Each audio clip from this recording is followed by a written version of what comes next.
Maintenant, quand le péché est ôté, nettoyé, vous ne devez plus vous sentir coupable. Je ne sais pas combien de temps vous gaspillez à culpabiliser, mais si vous vous êtes repenti de quelque chose et que vous vous sentez toujours coupable,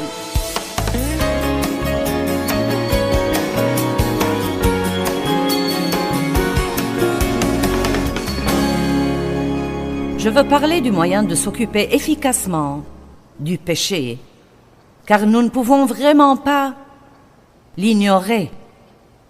Nous savons tous qu'il y a des choses dans nos vies que nous devons travailler avec Dieu pour conquérir et vaincre, et la culpabilité interrompt toujours notre intimité avec Dieu. Nous devons arriver au point où nous savons faire quelque chose au sujet du péché autre que se sentir coupable et avoir mauvaise conscience tout le temps. Mon principe ce week-end est que plus nous passons du temps avec Dieu, plus nous devenons puissants. Et je veux aussi vous dire que plus vous passez du temps avec Dieu, plus vous lui ressemblez. On ressemble à ceux qu'on fréquente régulièrement. Donc, si vous passez plus de temps dans la parole, plus de temps à réfléchir et à méditer sur la grandeur de Dieu, sur le caractère de Christ, Jésus est venu nous montrer Dieu. Il dit « Celui qui m'a vu a vu le Père ». Si vous passez plus de temps à étudier le caractère de Dieu et à lui demander de vous rendre comme lui, vous deviendrez comme lui. Je crois que plus nous tombons amoureux de Jésus, le péché ne nous intéressera plus tout simplement. En fait, la Bible dit que l'amour de Dieu nous contraint ou nous contrôle. Donc, prenons un simple exemple. Mon exemple, je voulais arrêter de fumer. Je fumais des cigarettes depuis l'âge de 9 ans. Quand je suis entrée dans le ministère, c'était une chose que j'ai sentie, que je voulais et que je devais arrêter. Et j'ai eu vraiment du mal à faire ça. Et à vrai dire, quand j'ai arrêté, je ne voulais toujours pas arrêter, mais j'en étais au point où je voulais plaire à Dieu plus que je ne voulais fumer. Et donc, beaucoup de fois, nous luttons avec des choses. Et ce que nous devons faire, c'est de prendre un peu plus de temps pour avoir une relation avec Dieu.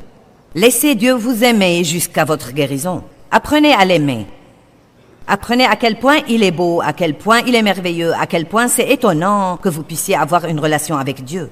Et je crois de tout mon cœur, parce que je l'ai expérimenté et c'est confirmé dans la parole de Dieu, que dans peu de temps, vous ne lutterez plus avec certaines choses avec lesquelles vous luttez en ce moment. Ne croyez pas que vous devez vous améliorer avant d'avoir une relation avec Dieu.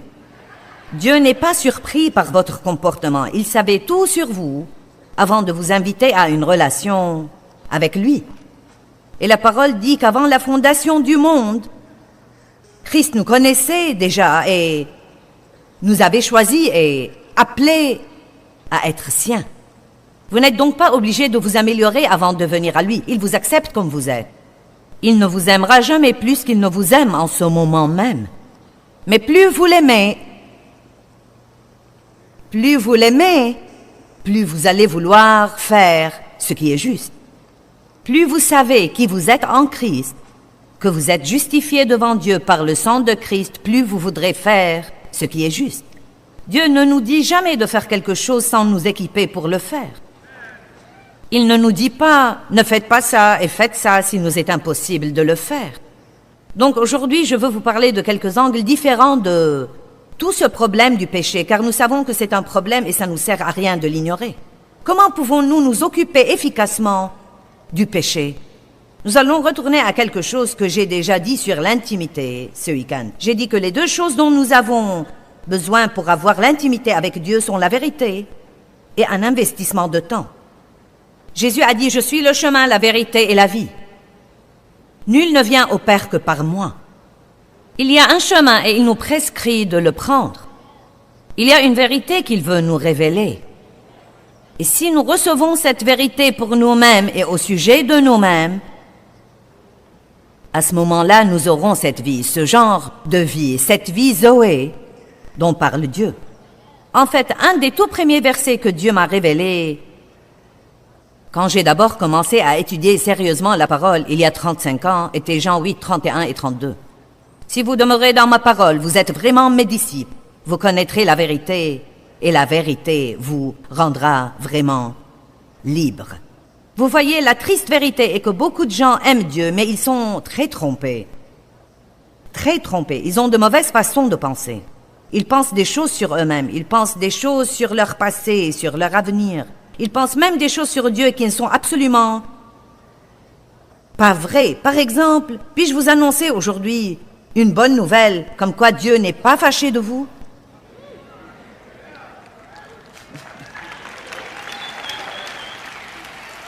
C'est la vérité. Je veux que vous compreniez que Dieu n'est pas fâché de vous. Mais vous savez, je crois que la plupart des gens ont ce sentiment vague, que Dieu est un tout petit peu fâché, et que s'ils font un tout petit effort, peut-être qu'ils pourront l'apaiser. Eh bien, Dieu n'est peut-être pas content de toutes les choses que nous faisons, mais il ne voit pas seulement ce que nous faisons, il voit qui nous sommes en lui. Je n'aime pas tout ce que font mes enfants, mais je n'arrête jamais de les aimer. Je ne sais pas si je pourrais un jour les aimer plus que je ne les aime en ce moment, mais il y a des choses chez chacun d'eux, aussi bien que chez moi, qui devraient changer et s'améliorer. Et ce changement de choses pourrait même aider notre relation personnelle. Vous voyez, plus vous changez, plus vous pouvez expérimenter cette intimité avec Dieu que Jésus vous a acheté par son sang.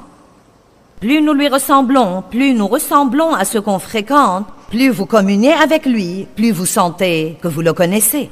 Donc je vous invite aujourd'hui à cette relation qui nous a été achetée par le sang. Dieu vient vivre en nous par la puissance du Saint-Esprit, Christ en nous, l'espérance de la gloire. Une relation intime. Il envoie son Saint-Esprit pour donner une étroite communion avec Dieu. J'ai passé un temps avec Dieu ce matin. N'est-ce pas étonnant que vous puissiez arriver à votre lieu de travail et penser « J'ai passé un temps avec Dieu ce matin ». Nous ne parlons pas du voisin d'à côté, ni du facteur, ni de l'employé de l'épicerie. Vous pouvez passer un temps avec Dieu. J'ai parlé à Dieu ce matin. Il m'a donné une direction pour ma journée. En fait, j'allais faire une chose après la fin de cette conférence. Je rentre d'habitude à la maison après mes conférences, mais nous allons rester pour faire le service religieux demain matin et ensuite faire partie du séminaire des pasteurs demain. Donc j'avais cet après-midi et j'ai pensé que j'allais faire ceci. Et ce matin, pendant que je parlais au Seigneur, il m'a dit « Ce serait vraiment mieux pour toi si tu fais cela. » Dieu veut tout organiser dans vos affaires. Le saviez-vous? Non, mais il veut être en plein milieu de tout ce que vous faites. Vous voyez, certains ne veulent pas ça. Ils ne veulent que Dieu soit impliqué que quand ils sont désespérés. J'ai une nouvelle à vous apprendre. Vous êtes désespérés tout le temps, mais vous ne l'avez pas encore compris. Amen. Donc, nous allons commencer par le psaume 32. Il nous donne une petite introduction aux souffrances du péché.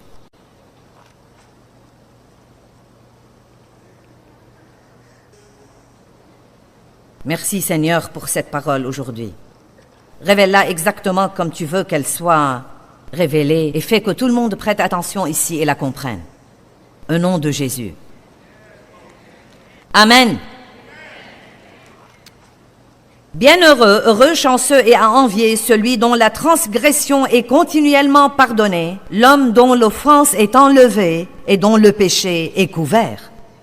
La bonne nouvelle est que selon la Nouvelle Alliance, ceci a été écrit dans l'Ancien Testament, selon la Nouvelle Alliance, notre péché n'est pas couvert, il est nettoyé. Il est ôté et supprimé.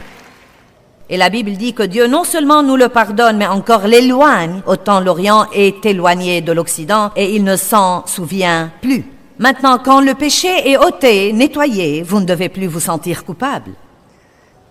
Je ne sais pas combien de temps vous gaspillez à culpabiliser, mais si vous vous êtes repenti de quelque chose et que vous vous sentez toujours coupable, à ce moment-là, soit vous êtes trompé, soit vous ne croyez pas que Dieu peut faire ce qu'il dit qu'il peut faire. Bienheureux, heureux, chanceux et à envier, l'homme à qui l'Éternel ne compte pas l'iniquité et dans l'esprit duquel il n'y a point de fraude. Béni est l'homme qui fait face à la vérité et ne vit pas avec un esprit complètement aveuglé. Savez-vous combien c'est facile de se tromper soi-même à propos des choses? Tant que je me suis tue avant de confesser, mes os se consumaient, je gémissais tout au long de la journée. Quelqu'un peut se rappeler ce gémissement qui a eu lieu dans votre vie comme « Oh ». Vous ne saviez même pas de quoi vous gémissiez. Je dois rentrer à la maison maintenant. Je dois payer les factures.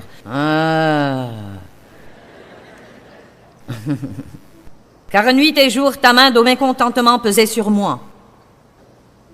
Ne croyez pas que Dieu va vous laisser tranquille dans votre péché. Il ne le fera pas.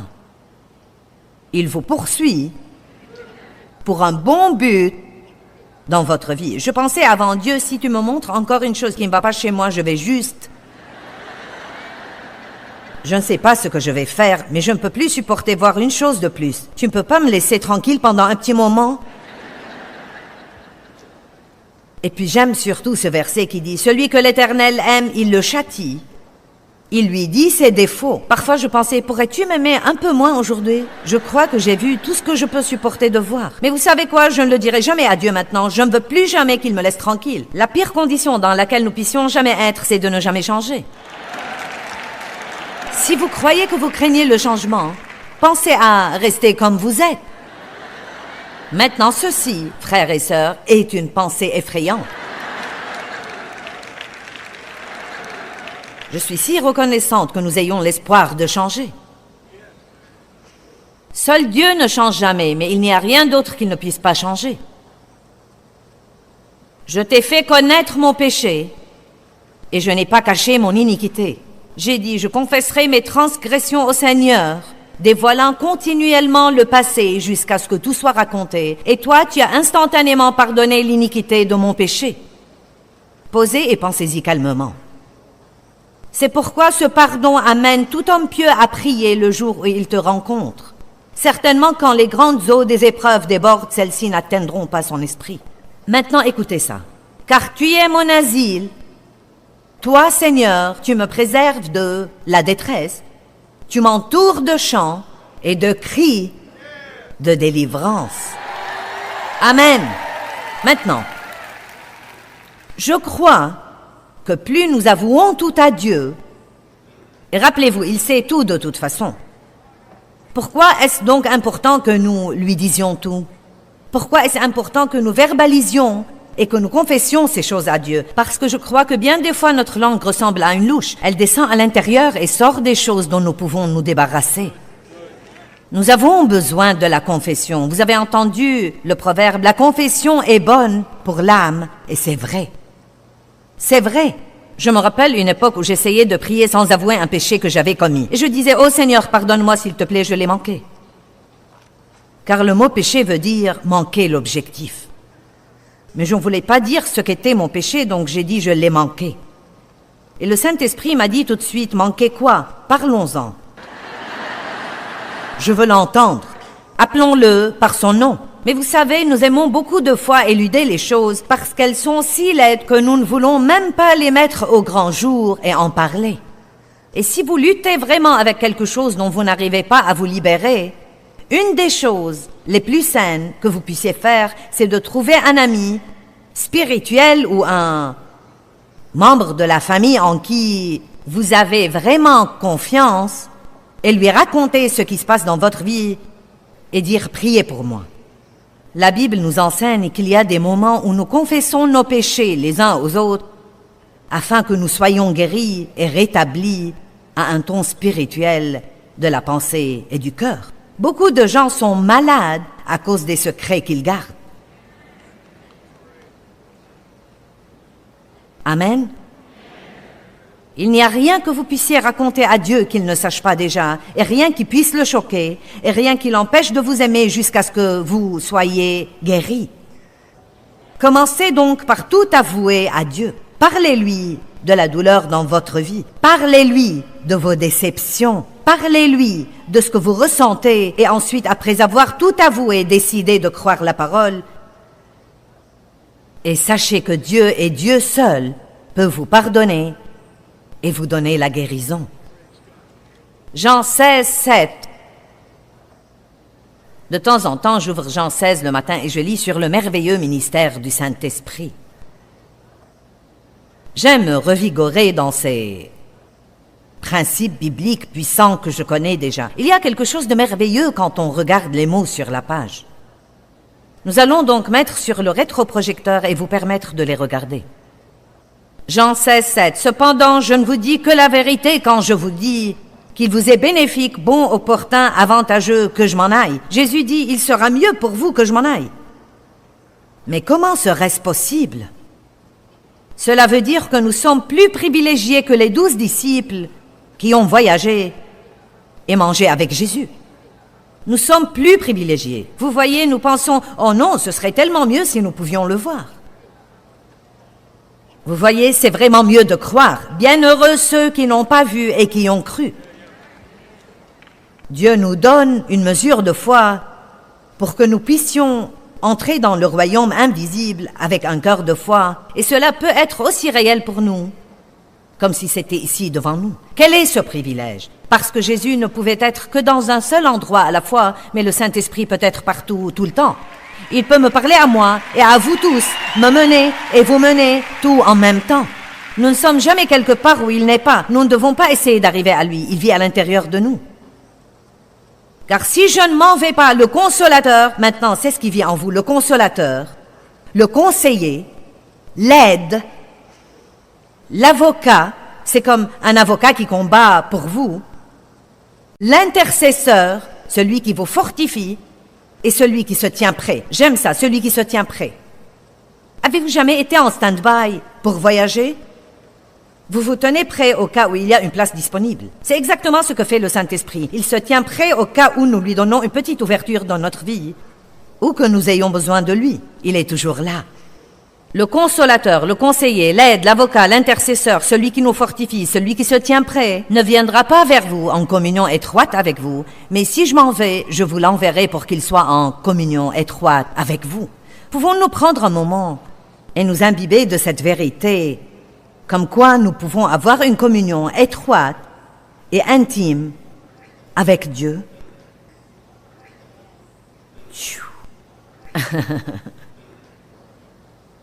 Bonté divine, comme c'est merveilleux. C'est fantastique. Vous savez, même si Dieu ne résolvait aucun de nos problèmes, nous serions toujours privilégiés. Le saviez-vous? De dire que nous avons ce genre de relation personnelle avec Dieu et l'espérance de la vie éternelle. Cette vie est très courte. Nous devons vivre davantage pour l'éternité. Jean chapitre 16, versets 13 à 15.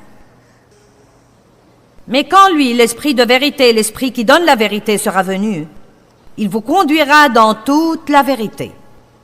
Oh. Vous savez, nous sommes légalement sanctifiés par le sang de Christ, mais la sanctification, qui veut dire la sainteté, est mise au point dans notre vie à des degrés variables par le travail et la puissance du Saint-Esprit. Dieu nous sanctifie, puis il nous apprend à revêtir la sainteté. Il nous justifie devant lui, puis il nous apprend à revêtir la justice. Je fais cette chose parfois dans les réunions où je demande à Dave de monter et de faire semblant d'être Dieu, et moi je suis le pécheur. Et je porte ce vieux terrible manteau chiffonné qui est sale et tout déchiré. Et il est grand et il porte cette belle et longue robe blanche. Et il prend mon manteau sale de péché, et il me donne sa belle robe de justice. Eh bien, évidemment, Dave est plus grand que moi, donc la robe est extrêmement énorme sur moi. J'ai même fait une chose une fois où j'ai mis sur la couverture d'un album d'enseignement la photo de mon petit-fils portant cette robe. Et il était petit garçon, donc il flottait là-dedans. Et j'ai dit, c'est ce que nous ressentons et de quoi nous avons l'air quand Dieu nous donne sa justice. Il nous donne sa justice comme un cadeau, mais nous devons y grandir maintenant. Amen. Donc vous êtes justifiés devant Dieu. Maintenant, tous les jours de votre vie et de ma vie, le Saint-Esprit se consacre à travailler sans arrêt avec nous et en nous pour que nous revêtions cette justice, pour que nous revêtions cette sainteté. Et vous savez quoi? Nous devrions nous enthousiasmer pour grandir en Dieu. Nous devrions nous enthousiasmer pour faire face à la vérité et voir les choses que nous faisons et que nous ne devrions pas faire pour pouvoir demander à Dieu de nous aider à changer. Il n'y a vraiment rien de pire que d'être trompé et de croire des mensonges. Combien de mensonges que Satan m'avait dit ai-je cru pendant toute ma vie? Et il y a des gens ici aujourd'hui qui croient des mensonges et ne le savent même pas. Car quand vous êtes trompé, vous ne savez pas que vous êtes trompé. Vous croyez que vous avez la vérité, Mais ce n'est pas vrai. C'est pourquoi nous devons comprendre que la Bible est notre seule et unique vérité. Je sais qu'il y a des gens aujourd'hui qui essayent de dire qu'il n'y a pas de vérité absolue et que la vérité est en rapport à ce qui se passe dans votre vie en ce temps-là. Eh bien, je suis désolé, mais Jésus a dit « Je suis la vérité ». Je suis la vérité. Vous ne pouvez pas prendre la parole de Dieu et dire « Eh bien, vous savez, Non, mais je vais dire une chose. D'habitude, ça exaspère certains quand je le dis, mais ce n'est pas mon intention d'offenser, mais tant de gens vivent ensemble aujourd'hui sans être mariés. Et ils pensent, eh bien, tu sais, c'est... Non, mais allez, Joyce, c'est le 21e siècle. Autre temps, autre mœurs.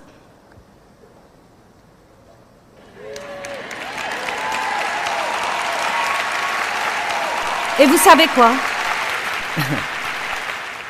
Je vous dis ça parce que je sais que quelles que soient les excuses que nous trouvons pour la mauvaise vie, nous savons au tréfond de nous, nous savons que ce n'est pas bien. Alors retournons donc au psaume 32. Avant d'avouer mon péché, tant que je l'ai gardé caché, tant qu'il y avait de la tromperie dans mon esprit, mes os se consumaient et je gémissais et je grognais toute la journée. Je veux seulement vous aider, je vous l'assure. Je ne veux pas vous condamner, je n'essaye pas de vous donner mauvaise conscience, je veux seulement, en fait, vous aider. Mais nous devons avoir une vérité à laquelle nous accrocher. Quand j'essaye de lire des livres comme ça, je dis vraiment... Non, mais je m'y perds franchement après 2 ou 3 pages. Comment est-ce qu'on invente sa propre vérité? Combien ce serait idiot? Vous pouvez le faire si vous voulez, mais vous en subirez les conséquences. Et ce qui arrive ensuite, ce qui se passe aujourd'hui, c'est que les gens choisissent ces styles de vie bizarres et ensuite ils blâment tous les autres quand les choses ne vont pas comme il faut dans leur vie.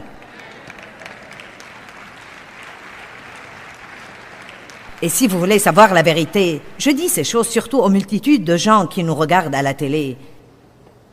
Et même à certains d'entre vous qui sont ici aujourd'hui. Je suis sûre que beaucoup d'entre vous ont arrangé ces choses dans leur vie. Et je n'aime pas même m'embarquer dans ces trucs car tout le monde aimerait que vous leur disiez à quel point ils sont merveilleux. Mais le Saint-Esprit ne m'a pas tapoté sur la tête et ne m'a pas dit à quel point j'étais merveilleuse. Il m'a dit des choses que je ne voulais pas écouter. Mais c'était la vérité seule qui m'a libérée.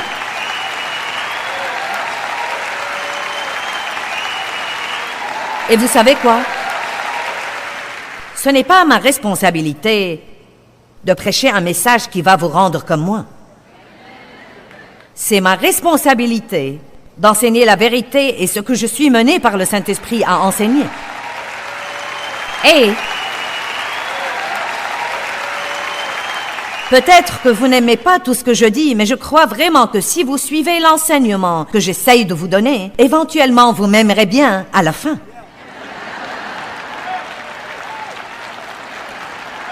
Non, mais il y a des gens qui m'ont dit, quand j'ai d'abord essayé d'écouter ton enseignement sur le CD, je n'ai pas supporté plus de 15 minutes à la fois et tu m'exaspérais tellement que je voulais t'étrangler.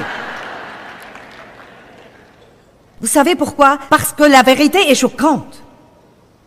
Non, mais quand nous vivons dans la tromperie et les excuses et l'apitoiement sur moi-même et le blâme et l'évasion et la fuite, savez-vous combien nous blâmons les autres personnes de ce qui ne va pas dans nos vies? Eh bien, c'est mon passé, c'est parce que j'étais ceci, c'est à cause de cela. Vous savez, je n'avais pas ceci, je n'avais pas cela, je n'ai pas eu un bon début dans la vie. Mais tôt ou tard, vous devez prendre la responsabilité de là où vous en êtes pour aller de l'avant et avoir l'avenir que Jésus est mort pour que vous ayez.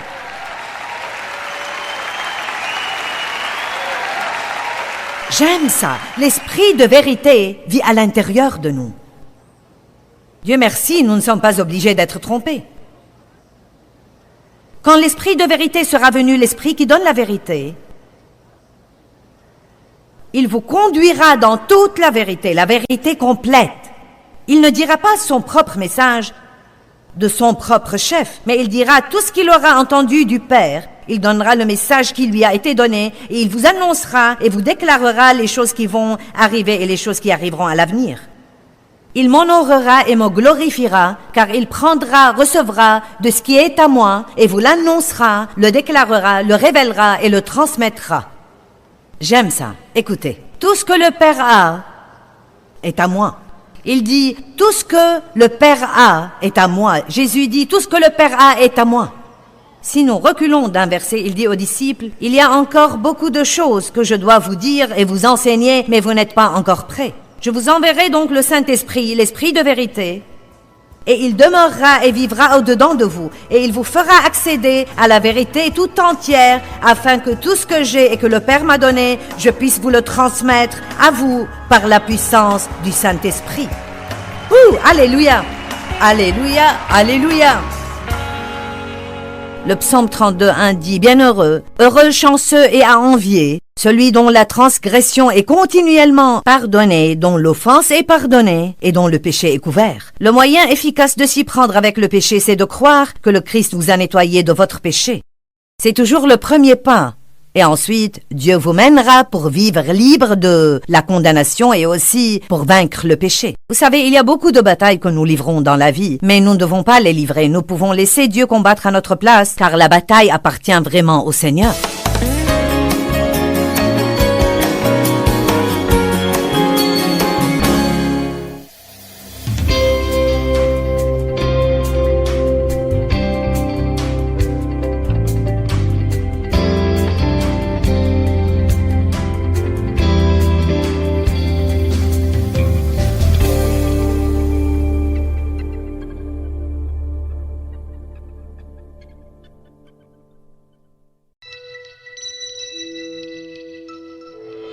Je ne comprenais toujours pas que je ne pouvais pas exclure Dieu de l'équation.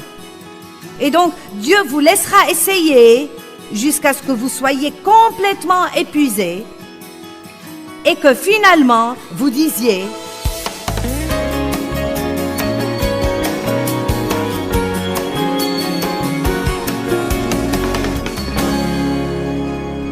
« Vous savez, je me rappelle les jours où on avait différentes sortes de frigos et vous est-il jamais arrivé d'ouvrir la porte de votre frigo et que quelque chose là-dedans vraiment sentait vraiment mauvais? Vous jetez un coup d'œil sur quelques trucs, vous ne voyez rien et vous amenez un petit... Vous fermez la porte et vous laissez. Ou vous y mettez une petite boîte de bicarbonate et vous espérez que cela l'absorbera. Il n'y a rien de pire. Surtout quand nous avions les vieux frigos d'autrefois qu'on devait dégivrer. Et on avait ce truc au fond où toutes les choses visqueuses descendaient et on remettait ça à plus tard, autant qu'on le pouvait. Eh bien, vous savez quoi?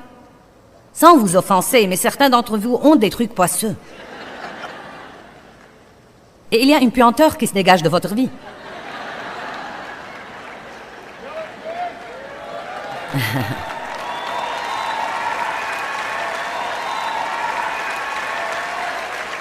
Et vous avez même dit « ma vie pue ». Et vraiment, vous avez raison. Mais au lieu de dire, comme j'ai finalement dû faire avec mon réfrigérateur, bon, je crois que je dois le faire. Je dois tout enlever. Enlever les tiroirs des végétaux, enlever les tiroirs de la viande, décongeler tous les trucs dans le congélateur, descendre vers ce plateau, retirer ce truc dégoûtant de là, et découvrir finalement ce qui pue. Nettoyer et remettre le tout. Et chaque fois que je l'ouvrais, j'avais une odeur fraîche et agréable. Mais ce que nous faisons dans nos vies, c'est que Dieu essaye de nous montrer un petit quelque chose et nous...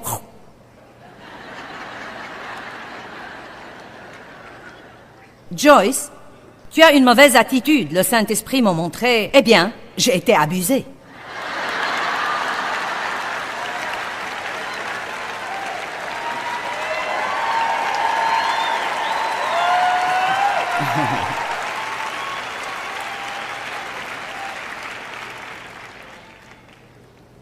Eh bien, si Dave ne jouait pas tant au golf, je serais heureuse.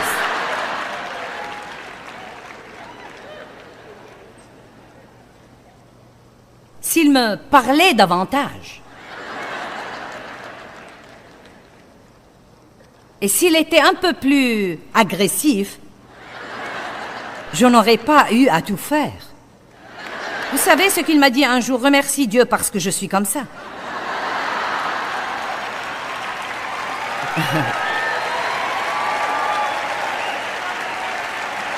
Il a dit, car si je n'étais pas comme ça, tu n'aurais certainement pas fait ce que tu fais. Non, mais Dieu m'a donné l'homme parfait. Un homme merveilleux. Applaudissons fort à Dieu.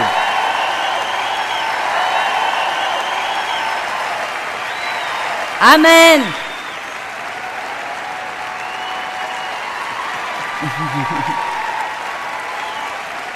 Je vais vous demander aujourd'hui d'arrêter de vaporiser le désodorisant sur vos gâchis.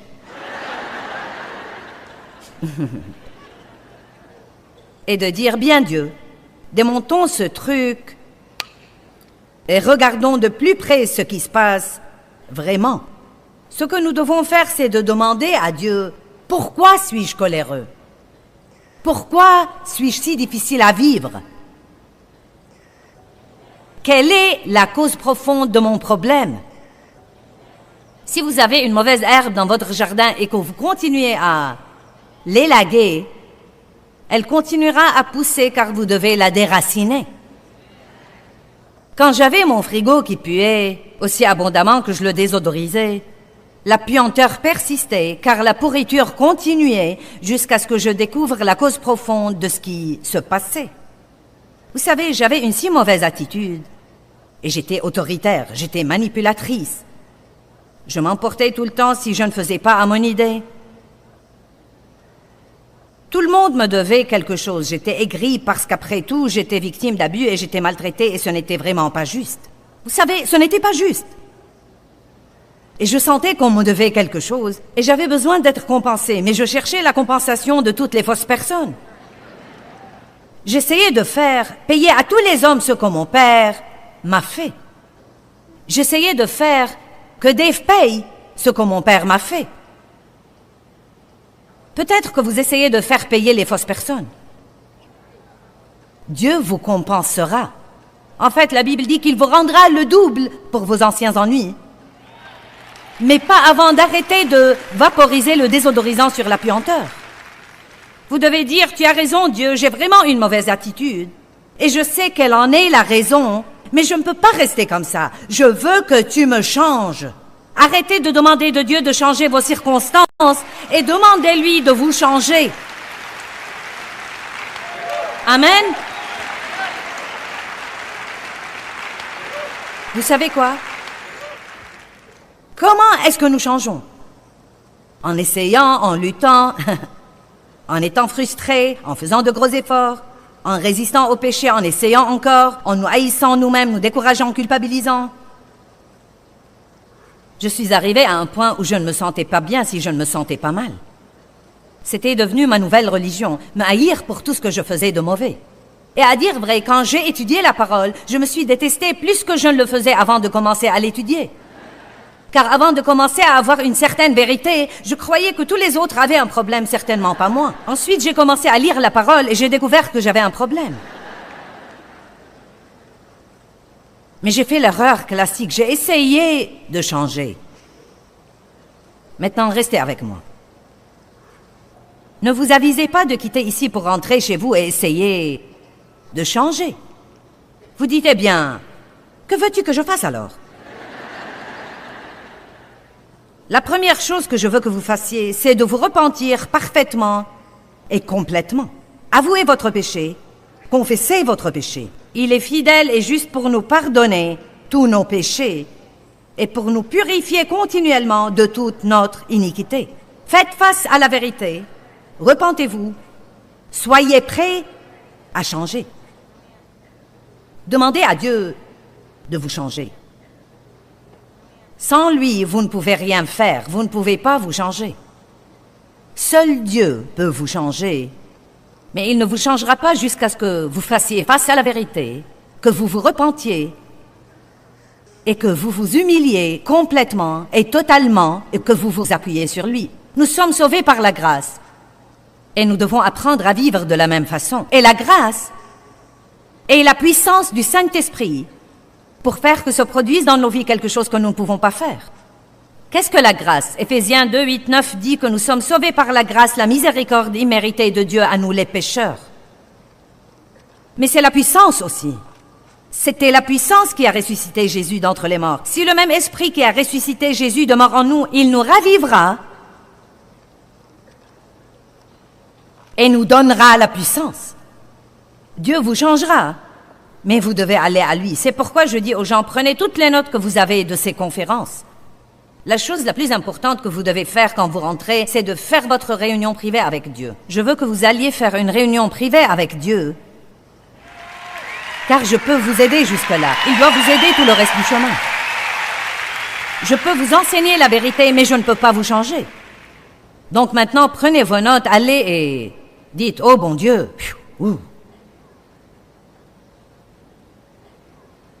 j'ai des problèmes. Et vous pouvez même laisser Dieu vous montrer sur quel plan il veut que vous coopériez avec lui d'abord. Quel est, à votre avis, le plus grand aspect dans votre vie, la chose numéro 1 que vous devez aborder? Ensuite, travaillez avec Dieu là-dessus pour une période de temps. Vous dites, comment est-ce qu'on travaille avec Dieu? D'abord, étudiez sur ce plan. Si vous avez un mauvais caractère, étudier la prospérité ne vous aidera pas. Bonjour.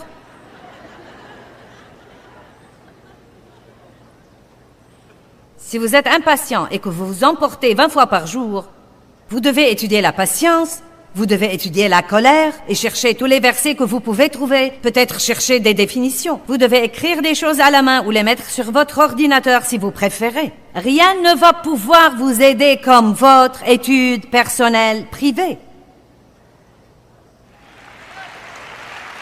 Et je crois que c'est le chaînon manquant pour beaucoup de gens. Vous pouvez arriver jusque-là, mais pas plus loin électroniquement. Peut-être que nous vivons dans l'ère électronique, mais Dieu n'est pas électronique. Vous ne pouvez pas télécharger la victoire.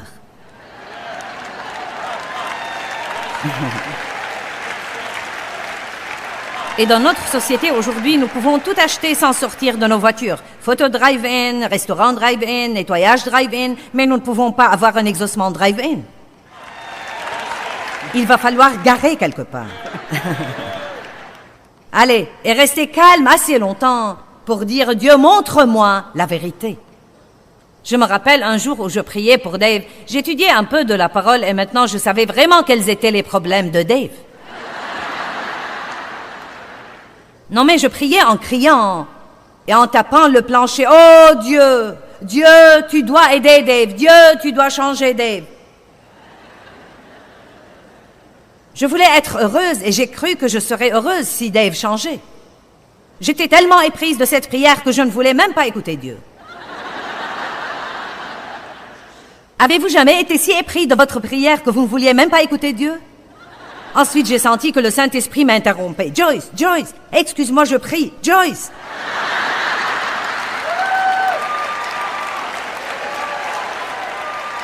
Ah, tu dois changer Dave! Ah, tu dois le libérer! Non, mais aussi clairement que je vous parle ici maintenant, le Saint-Esprit a chuchoté dans mon cœur. Dave n'est pas le problème. Écoutez, j'étais si ignorante. J'ai sincèrement pensé, eh bien, qui alors?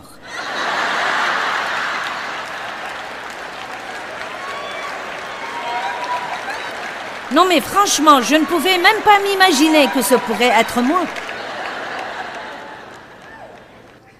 Et pendant les 3 jours suivants, Dieu m'a dévoilé et m'a révélé ce que c'était que de vivre à la maison avec moi.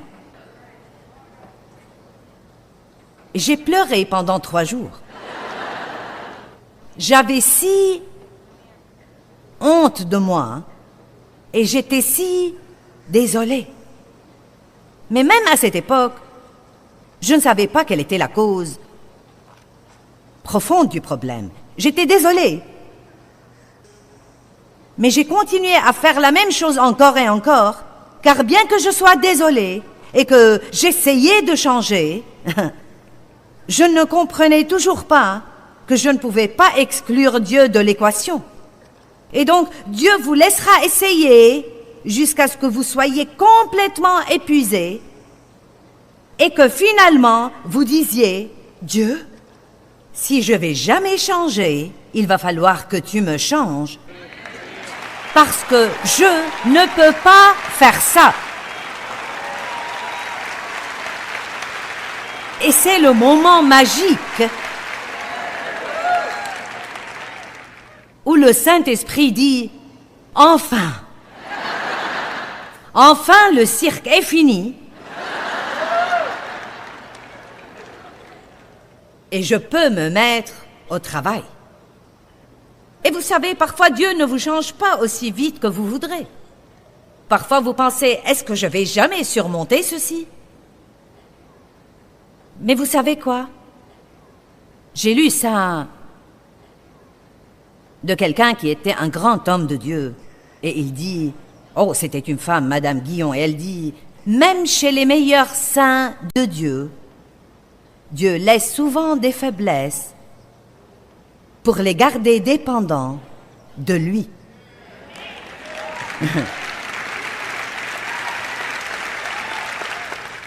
J'aurais besoin de dire tous les jours, Dieu, j'ai besoin de toi. Si tu ne m'aides pas, je vais tout gâcher. Tous les jours. Et puis, ta puissance s'accomplit dans notre faiblesse. Il vient combler ces faiblesses. Que pouvez-vous faire en attendant que Dieu vous change? Être bon envers quelqu'un d'autre. Être une bénédiction pour quelqu'un d'autre. Vous savez qu'est-ce qui me rendait dingue parfois? Ce n'est plus le cas maintenant parce que j'en ai appris la valeur, mais cela m'exaspérait tellement de ne pas pouvoir m'aider moi-même. Dieu ne m'a pas donné la capacité de m'aider moi-même. Mais pendant que je ne pouvais pas m'aider moi-même, il m'a donné la capacité d'aider les autres. Il disait, « Oh Joyce, ce que tu m'as dit m'a vraiment libérée. » Et je me disais, pourquoi je ne peux pas me dire quelque chose qui me libère moi?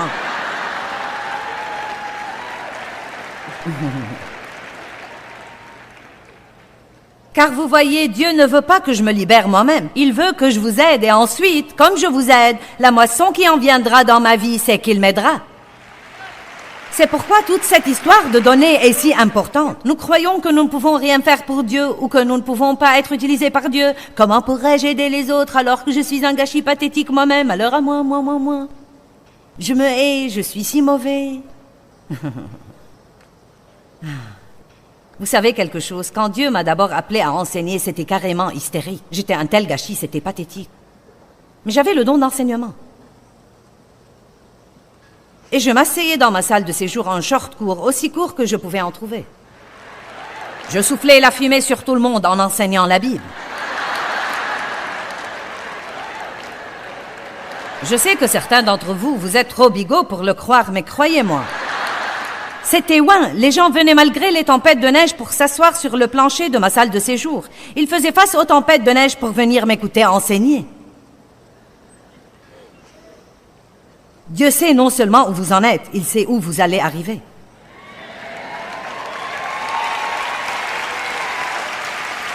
Maintenant, si j'avais continué à enseigner en short court et en soufflant la fumée dans la figure de tous, je n'aurais probablement pas été ici aujourd'hui. Donc il y a un prix à payer et il y a des choses qui doivent changer dans notre vie. Et oui, il y a un effort. Je ne vais pas dire que nous ne devons faire aucun effort, mais cet effort doit être en coopération avec le Saint-Esprit. Cela ne peut pas être fait sans le Saint-Esprit. Maintenant, j'ai mon plan. Oh mon Dieu, je me souviens que j'écoutais des messages sur la bouche. Et bonté divine. Ma bouche m'attirait des ennuis tout le temps et je rentrais à la maison et je disais, c'est fini, je ne vais plus dire aucun mot demain. La chair est comme ça, elle est extrémiste. C'est fini, je vais arranger ça. Je ne vais plus jamais faire ceci désormais. Oh Dieu, je te promets de ne plus jamais le faire de nouveau, si vous le ferez. Je peux vous assurer que vous le ferez, à moins que Dieu ne vous en garde. C'est pourquoi vous feriez mieux de vous prosterner face à terre tous les matins avant même de sortir. Dieu, j'ai besoin de toi, tu dois m'aider. Il n'y a pas moyen que je puisse aller là et traiter les gens comme il faut si tu ne m'aides pas. Amen. Mais je veux vous assurer aujourd'hui, avant que vous ne sortiez de cette salle, qu'une communion étroite avec Dieu fera plus pour vous changer que toute autre chose dans le monde entier. Ne croyez pas que vous ne pouvez pas communier avec Dieu si vous avez un péché dans votre vie. Repentez-vous de ce péché, soyez décidés à vous en détourner, attendez Dieu pour vous en délivrer. Et le moyen le plus rapide d'être délivré, c'est de passer des foultitudes de temps avec Dieu. Qui sait ce que veut dire foultitude? Eh bien, cela veut dire beaucoup. Regardons Romains 6, encore 2 versets. Comment est-ce que vous vous voyez? Est-ce que vous vous voyez comme un pécheur ou comme une personne juste qui fait toujours des erreurs et qui est en route vers la victoire? Laissez-moi le dire de nouveau. Est-ce que vous vous voyez comme un pécheur désespéré qui ne va jamais changer? Ou comme quelqu'un qui est devenu juste devant Dieu par le sang de Christ et qui est tous les jours en route vers le changement? Car votre façon de vous voir est très importante. Romains 6, 10 et 11. Car il est mort et c'est pour le péché qu'il est mort, mettant fin à sa relation avec lui une fois pour toutes. Il parle de Christ. Et c'est pour Dieu qu'il vit, dans une communion ininterrompue avec lui. Ainsi vous-même, regardez-vous aussi comme mort au péché. Votre relation avec lui est rompue, mais comme vivant pour Dieu, vivant dans une communion ininterrompue avec lui en Jésus-Christ. Comment est-ce que vous vous voyez? Je me vois comme un enfant de Dieu. Je suis la justice de Dieu en Christ. Je suis une nouvelle créature. Eh bien, et cette colère alors? Et cette impatience alors? Et ceci alors? Et cela alors? Eh bien oui, j'ai toujours des problèmes dans ma vie. Je suis morte au péché. Le nouveau moi, le vrai moi est mort au péché, mais j'ai toujours une chair qui est parfois un peu plus frétillante qu'il ne faudrait. Amen. Nous sommes une nouvelle créature en Christ, mais elle est une créature bébé. Vous avez un bébé Jésus là-dedans. J'aime 1 Jean 3, il dit que, à la régénération, nous recevons la graine de Dieu. J'aime ça. Tout ce que Dieu donne vient comme une graine. Ce n'est pas différent de la semence qu'un mari plante dans l'utérus de sa femme. D'abord, c'est juste une graine, mais elle a tout le potentiel de grandir et de ressembler au Père. Mais vous devez l'alimenter, vous devez la nourrir. Maintenant, mettons que j'ai un bébé et que je ne le nourrisse qu'une fois par semaine, le dimanche.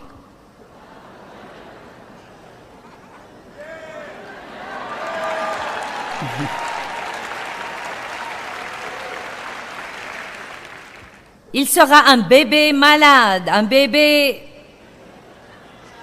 faible. En fait, il pourrait même ne pas survivre. Mais vous nourrissez le bébé à tout bout de champ. Toutes les 2 heures, il veut manger. Allez, toi, petit doux bébé chrétien. Tous les combien tu manges la parole? Dieu a dit, mangez ma parole. Mangez ma chair. Buvez mon sang. Apprenez, grandissez, changez. Voilà la vérité. Nourrissez-vous-en jour et nuit. Vous ne pouvez pas vivre sur un casse-croûte. Laissez-moi vous dire, les bénédictions de Dieu sont pour vous. Mais elles ne seront pas téléchargées comme si vous aviez un nouveau programme informatique auquel vous pouvez vous brancher. Télécharge une bénédiction.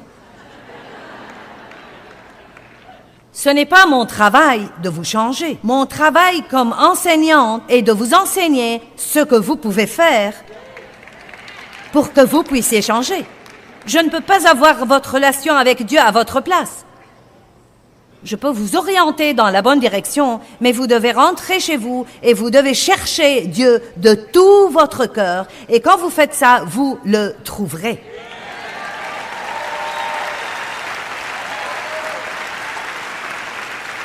Et oh, chaque jour sera passionnant parce que vous vous lèverez avec un but. Vous vivrez dans une communion ininterrompue avec Dieu. Et cela vous changera plus que toute autre chose. Galates 2, 20.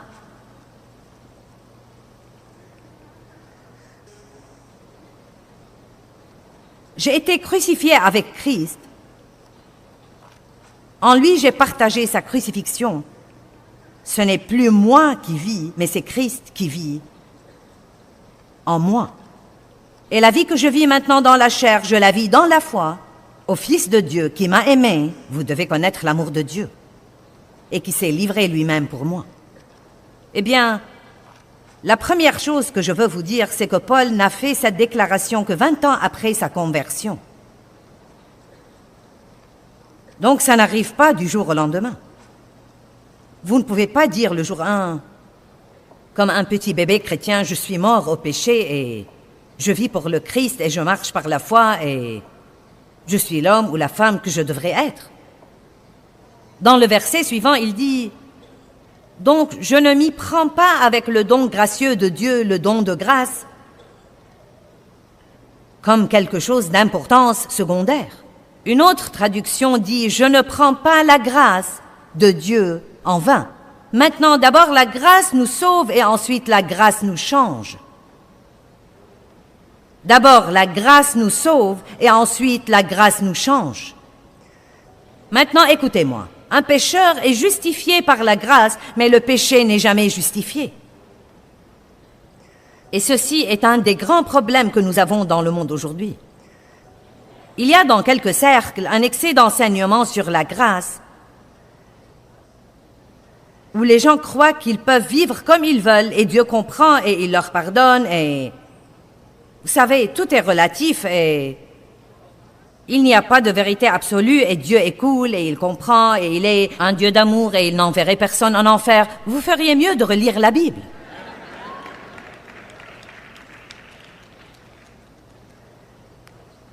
J'ai mis devant toi la vie et la mort. Choisis la vie afin que tu vives, toi et ta postérité. Lisez Deutéronome 28. Si tu fais les choses que je te dis de faire, que Dieu nous donne la capacité de faire, je te bénirai, te bénirai, te bénirai, te bénirai, te bénirai. Mais si tu ne les fais pas, tu auras des ennuis. Et vous savez, le Seigneur nous aime. Et je crois que beaucoup de personnes qui seront au ciel n'ont jamais eu un jour de victoire ici dans cette vie. Ils n'ont jamais fait une chose qui profite à quelqu'un d'autre. Et c'est triste. Ne prenez pas la grâce de Dieu en vain.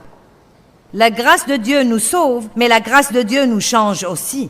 Le péché ne peut jamais être justifié dans notre vie et nous justifions le péché. J'ai fait ceci parce que, j'ai fait ceci parce que, j'ai fait ceci parce que. Non, vous l'avez juste fait.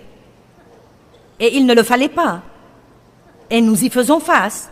Et nous nous en détournons. Et ensuite nous crions à Dieu, Dieu, je ne peux pas me changer, mais tu peux me changer. Et pendant que j'attends que tu me changes, je vais semer une bonne graine. Je vais croire en toi et je vais être une bénédiction à quelqu'un d'autre. Je ne veux pas rester éternellement comme ça, mais je ne peux pas me changer moi-même, donc maintenant je suis à toi. Je suis ton problème. Je ne suis pas mon problème, je suis ton problème. Tu me changes. Le psaume 32:1 dit « Bienheureux, heureux, chanceux et à envier, celui dont la transgression est continuellement pardonnée, dont l'offense est pardonnée et dont le péché est couvert. » Le moyen efficace de s'y prendre avec le péché, c'est de croire que le Christ vous a nettoyé de votre péché. C'est toujours le premier pas. Et ensuite, Dieu vous mènera pour vivre libre de la condamnation et aussi pour vaincre le péché. Vous savez, il y a beaucoup de batailles que nous livrons dans la vie, mais nous ne devons pas les livrer. Nous pouvons laisser Dieu combattre à notre place, car la bataille appartient vraiment au Seigneur.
khắp phương trời vẫn nhớ tới quê hương.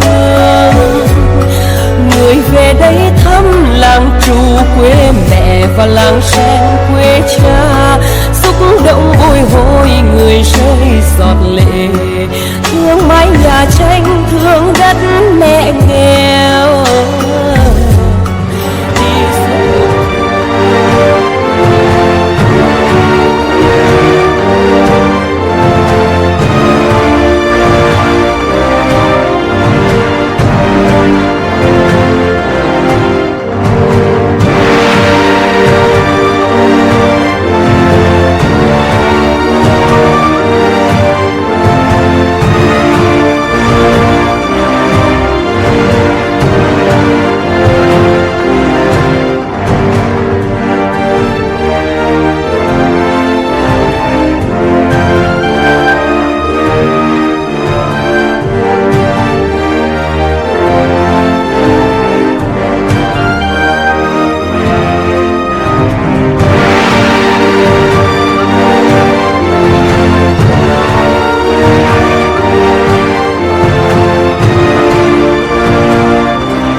like I'm losing my mind. Is everybody in the world blind? Please, Lord, give me a sign, a sign. I feel like I'm losing my mind. Is everybody in the world blind? Please, Lord, give me a sign, a sign. I wanna be the greatest. Everybody on the fake shit. I look around and feel like everybody is the fakest. I make this every day and I'm impatient, hoping one day I blow up from the basement. Statement, the top is so vacant. I don't hear shit that I think is amazing. Waiting for my day when I'm playing sold out shows for 1,000 faces. Hey, give me that crown, get in my way and to be put down. It ain't your place, all this my town. If I want that shit, then I'll get it right now. I'm losing it, the noose it fits. I'm losing shit, a stupid myth. You choose to live or choose to dip. You choose to fight or lose your grip and lose a gift. I feel like I'm losing my mind. Is everybody in the world blind?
I feel like I'm losing my mind. Is everybody in the world blind? Please, Lord, give me a sign, a sign. I feel like I'm losing my mind. Is everybody in the world blind? Please, Lord, give me a sign, a sign. I wanna be the greatest. Everybody on the fake shit. I look around and feel like everybody is the fakest. I make this every day and I'm impatient, hoping one day I blow up from the basement. Statement, the top is so vacant. I don't hear shit that I think is amazing. Waiting for my day when I'm playing sold out shows for 1,000 faces. Hey, give me that crown, get in my way and to be put down. It ain't your place, all this my town. If I want that shit, then I'll get it right now. I'm losing it, the noose it fits. I'm losing shit, a stupid myth. You choose to live or choose to dip. You choose to fight or lose your grip and lose a gift. I feel like I'm losing my mind. Is everybody in the world blind? Please, Lord, give me a sign, a sign. I feel like I'm losing my mind. Is everybody in the world blind? Please, Lord, give me a sign, a sign. Yeah. There's no mercy in this world, just hunger-thirsty persons in different versions. Each new update, that shit worsens. Why? Pull back the curtain and you'll see the different vermin. We all have different burdens that all seem to cause disturbance. Yo, so do me a favor, don't treat me like a neighbor. Don't need the different flavors of your problems just to savor.